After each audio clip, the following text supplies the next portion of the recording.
Thank you both, Chairman Phillips. Thank you also, Ranking Member Van Dyne. It is my pleasure to introduce Mr. Scott Lockard of Hampton Enterprises to the committee today. Scott Lockard is a lifelong Nebraskan. He grew up in Stella, Nebraska, studied construction engineering in Omaha, and has worked with Hampton Enterprises, a company based in Lincoln, since 2007. Earlier in his career, Mr. Lockard worked as a project manager on the construction of Pinnacle Bank Arena, the basketball arena for the University of Nebraska Cornhuskers. Since then, Mr. Lockard has progressed quickly through the ranks within the company he works. He currently occupies the position of President of Construction. Mr. Lockard's experience in construction gives him unique insight into some of the economic headwinds facing small businesses across the country.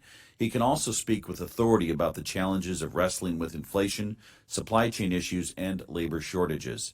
His perspective will be valuable to the members of this committee. Mr. Lockard, I look forward to your testimony. Mr. Chairman, I yield back. From Nebraska, Mr. Flood, for 5 minutes. Thank you, Mr. Chairman. I mentioned this during my introduction to Mr. Lockard, but I'd like to reiterate how pleased I am that I have a witness from my district in Lincoln, Nebraska. Sounds like Mr. Butcher is also from Nebraska. This is a fantastic opportunity for the committee to hear firsthand what people on the front lines of small business and business are hearing, what they're seeing. Your testimony, Mr. Lockard, tells really a troubling story. The construction and commercial real estate sectors have been some of the hardest hit between the shutdowns on COVID-19 and the inflation that has followed. You were talking specifically about supply chain issues, and you were talking about heating, ventilation, air conditioning units, something that a lot of Americans don't think about every day, but in construction, when those delays happen, that's very real. Can you just really walk us through what is behind the extreme delay in getting these units and affecting the end of a construction project? Sure. I believe it's a combination of multiple things again. One, construction volume is at high levels right now. So the availability for product is down just due to the demand of these products. Rooftop units are typically custom made for a project. They may have different components in there for humidity control, as well as energy efficiencies. So they're basically built at the time of the order. Some of those parts are coming from overseas and are not available at the factories, as well as labor at the factories. They don't have enough bodies to build for all the orders that are there. The delay to us as a contractor and to our customers as owners is pretty significant. Added cost of what we call general conditions, which is supervision, dumpsters, anything that actually you need to manage the project. The longer it takes, the more those costs increase. And then the lost revenue of not having a tenant in there or having a business not being able to operate is significant.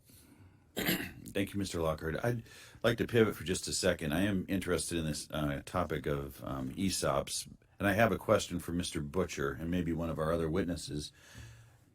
Have you, Mr. Butcher, experienced a transaction where you're dealing instead of with an ESOP, a limited cooperative association? Have you used one of those before? I know in Nebraska we made this possible in 2008 by passing a law. Do you have any experience with limited cooperative associations? I don't. I'm familiar actually with the structure, but we haven't executed on it.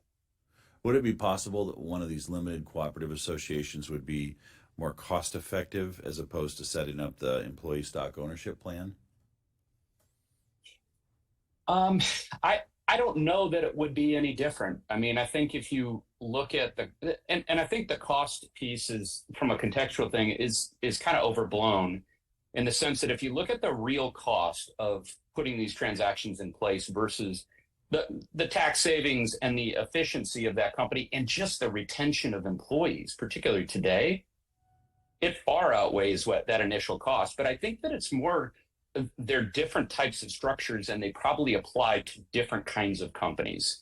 I see, and I'm not an expert on co-ops, but I generally see them as being on the smaller end of business, whereas ESOPs can scale really big. I mean, there's numerous multi-billion revenue companies out there that are in the ESOP structure.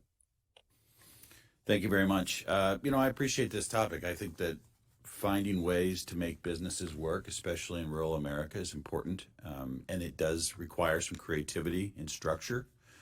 One of the benefits of cooperatives, and we've seen cooperatives scale very large in ag areas in Nebraska. And one of the benefits I see with the limited cooperative association is you have the ability to bring in that private investment to help affect the buyout and allow the rest of the employees to have the opportunity to enjoy some meaningful ownership and build some wealth. That said, I want to thank Mr. Lockhart for coming from Lincoln, Nebraska today. His testimony about the frontline struggles of where we're at with business and the ability to deliver for customers and ultimately to grow our community is really important. And the fact that he made time to come today is really appreciated. With that, I